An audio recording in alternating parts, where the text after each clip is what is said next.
À l'heure d'Assad, alors ce sera l'heure de la relève. Ces deux anges qui sont sur nos épaules, ils vont nous quitter. Et il y aura deux autres anges qui vont prendre la place. Mais cette opinion a été très très rapidement réfutée.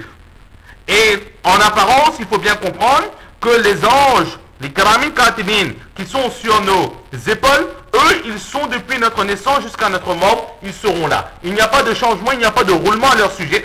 Eux, ils sont là. Et dans ce hadith, le prophète sallallahu alayhi wa sallam ne parle pas de ces anges qui sont sur nos épaules. Mais il est en train de parler d'un groupe d'anges spécifiques qui vient pour les prières et voir ce qu'on est en train de faire. Pourquoi cela? Tout simplement parce que dans aucun récit, il est dit explicitement qu'il y a un roulement dans la position de ces anges qui sont sur nos épaules.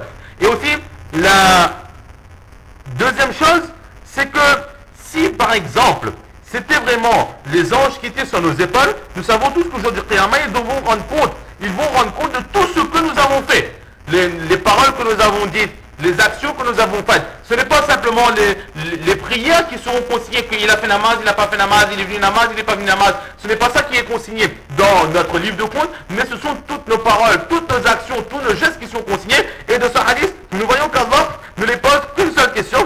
Comment est-ce que vous les avez laissés? Est-ce qu'ils faisaient namaz ou est-ce qu'ils ne faisaient pas namaz? Donc là, c'est que la question ne correspond pas au rôle de ces anges qui écrivent toutes nos actions, qui consignent toute notre vie. Cela ne correspond pas. C'est pour cela qu'on dira que les Kiram Katibin, eux, ils sont toujours là. Ils continuent de consigner, mais c'est un autre groupe d'anges qui vient sur l'ordre d'Allah pour voir ce qu'on est en train de faire. Et en apparence, nous voyons aussi que ces anges-là, ils témoignent lorsque le croyant, il fait la prière en congrégation. Il fait la prière en jama'at. Nous voyons que ces anges, ils se réunissent lors de la prière de Fajr et la prière de Asr. Ce qui veut dire qu'ils se réunissent à un même endroit. Donc il faut que la prière soit faite à un même endroit. Et ce même endroit, c'est où? C'est ou bien dans la mosquée, ou bien là où la prière est faite en congrégation, en jama'at.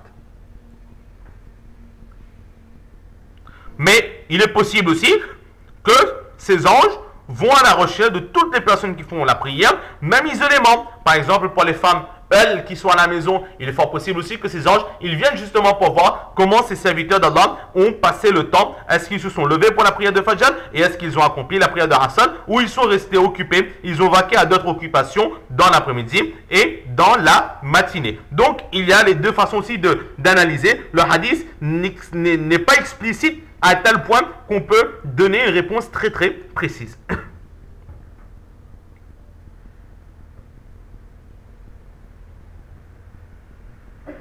Maintenant, pourquoi est-ce que les anges, ils se réunissent à ce moment-là? Il y a deux choses. C'est que la prière de Asr et la prière de Fajr, ce sont des prières qui se trouvent dans des horaires très très importantes pour chaque être humain. La première chose, c'est que à l'heure de Fajr, c'est là qu'Allah, il fait descendre notre subsistance de la journée. Et à l'heure de Asr, c'est là qu'Allah, il prend note, il fait monter toutes nos actions, toutes les actions que nous avons faites durant 24 heures. À l'heure de Asr, c'est là que ces actions-là sont montées vers les cieux pour être consignées dans le livre qui garde les actions de chaque créature. Donc il est clair que la personne qui va accomplir la prière de Fajr, implorer Allah pour la subsistance, et la personne qui va faire la prière de Asr et implorer Allah pour son pardon, ces personnes auront plus de chances d'avoir la clémence et la miséricorde d'Allah, plutôt que ces personnes qui dans ces deux horaires-là sont restées insouciantes. Et aussi, c'est que dans ces moments-là, Allah volontairement, il envoie les anges, et le but d'envoyer les anges, c'est tout simplement, Allah il veut nous faciliter l'entrée dans le paradis.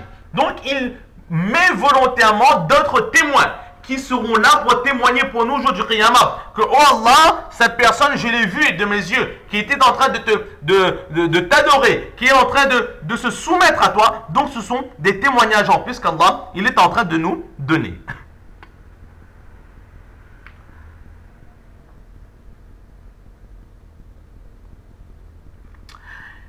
Maintenant, nous avons une autre question qui se pose.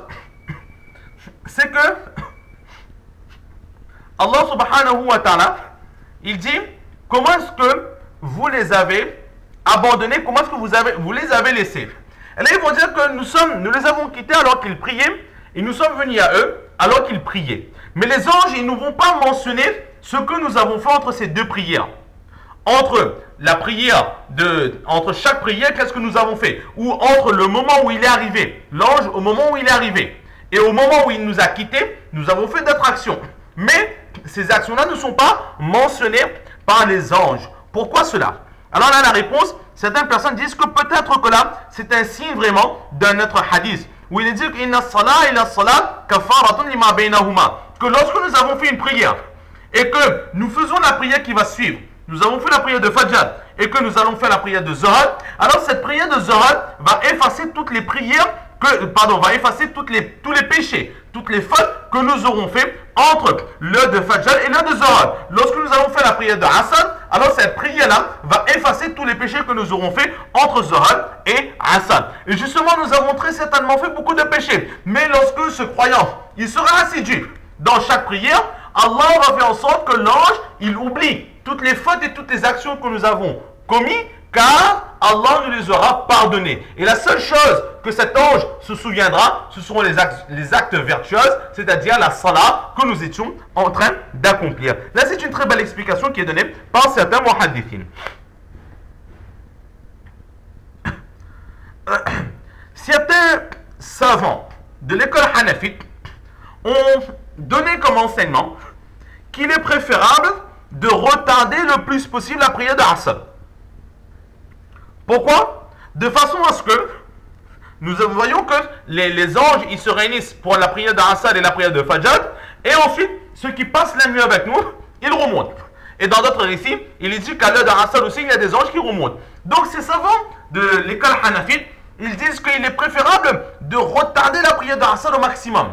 Parce que l'ange, justement, il regarde notre action, et dès que nous avons fini la prière d'Asr, cet ange remonte et dit que nous étions en train de faire la prière. Mais il est possible qu'après cette prière, nous continuons à faire des péchés. Et là, ces péchés-là sont toujours écrits dans notre livre de compte. Ils ne sont pas effacés. Et si cet ange-là ne va pas témoigner, alors ce sera les anges qui sont venus les remplacer, qui eux vont témoigner le lendemain. Alors ces savants hanafites, ils disent, essayons de retarder au maximum cette prière, de façon à ce que lorsque nous avons terminé la prière d'Asr, eh bien le jour il est presque terminé. Donc il y a très peu de chances de continuer de faire des péchés jusqu'à l'heure de Maghrib.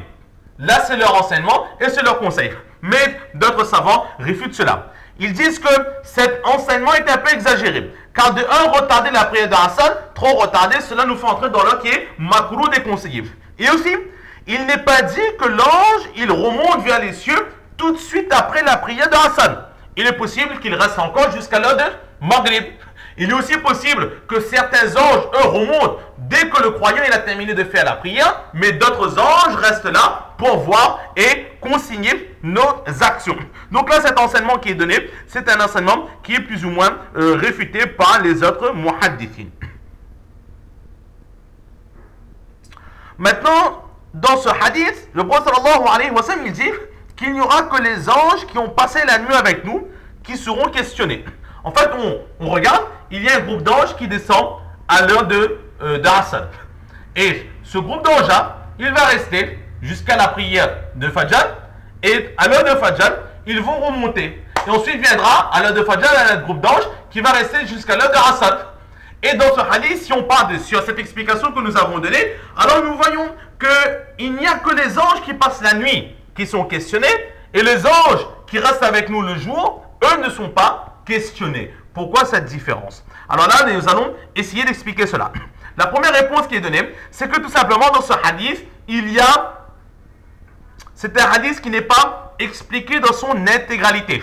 C'est un hadith qui est résumé. C'est-à-dire qu'ici, en faisant allusion à ça, le prophète sallallahu alayhi wa sallam, il dit que les anges qui ont passé la nuit vont être questionnés par Allah, et sous-entendu que évidemment les anges qui ont passé la journée avec vous, eux aussi, ils seront questionnés. La deuxième réponse qui est donnée, c'est que ici, batou en général, en fait, le terme batou signifie passer la nuit. Mais le terme Ba'atu, de temps en temps, il peut définir aussi le terme de rester. Les anges qui sont restés avec vous. Donc ici, le sens viendra, les anges qui sont restés avec vous, qu'ils soient restés la journée ou qu'ils soient restés la nuit, ils seront questionnés. Là aussi, donc, il n'y a pas d'objection. Une troisième explication qui est donnée, c'est que, en général, l'être humain, la journée, il travaille. Et le soir, il est libre. Il a une certaine oisiveté. Il a la liberté. Et les péchés, en général, se font dans la nuit, dans l'obscurité de la nuit, lorsque personne nous voit, ou dans notre société. C'est la nuit qu'on va sortir entre camarades, entre copains et copines, pour faire la fête, pour aller s'amuser, pour aller chanter, pour aller danser, etc. Et la journée, en général, on travaille. Donc, le plus souvent, les péchés sont faits la nuit. Et le jour, on a d'autres occupations que de pécher volontairement de cette sorte. Donc, Allah, il questionne au sujet de la façon dont le serviteur, il a passé la nuit. Et Inch'Allah, si dans la nuit, il a réussi à se préserver des péchés, alors très certainement, nous avons espoir que la journée aussi, il se sera préservé des péchés. Donc, le plus important, c'est la nuit, car c'est dans la nuit en général que l'on commet le plus de péchés. Là, ce sont quelques explications qui ont été données à ce sujet.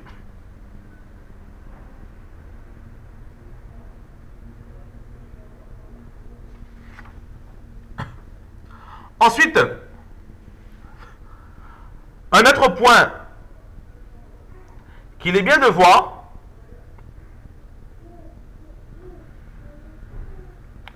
que donc certaines personnes, ils disent que ils ont interprété ce hadith en disant que le prophète sallallahu alayhi wa sallam, il a dit qu'il y a un groupe d'anges, les anges de la nuit et les anges du jour. Alors certaines personnes disent que, toujours pour cela, pourquoi est-ce que ce sont uniquement les anges de la nuit qui sont questionnés et non pas les anges du jour? Alors certaines personnes disent qu'ici, lorsque le prophète sallallahu alayhi wa sallam, il parle des anges du jour, il veut parler des kiramin katibin, les deux anges qui sont sur nos épaules. Et eux, ils ne sont pas questionnés car ils restent sur nos épaules. Ils ne vont pas en haut, étant donné qu'ils ne remontent pas vers les cieux. Donc, on n'a pas l'opportunité, l'occasion de les questionner. Alors que les anges qui viennent dans la nuit, eux, ce sont un autre groupe d'anges. Et eux, ils viennent, ils repartent. Ils viennent, ils repartent. Donc, eux, on les questionne. Et les anges du jour, ce sont les kiramin katibin. Eux, ils ne sont pas questionnés. Là aussi, c'est une explication que l'on donne. Et cela est appuyé par un récit rapporté par Abu Nu'aym qui dit que Yaltaqi al-Harisan, que les deux groupes de gardiens se rencontrent. C'est-à-dire les anges de la nuit et les anges du jour à l'heure de la salat de Fajr. Et ces deux groupes-là se saluent les uns les autres. Et ensuite, les anges de la nuit, eux, ils remontent vers les cieux. Et les anges du jour, ils restent sur le serviteur. Sous-entendu, les anges du jour,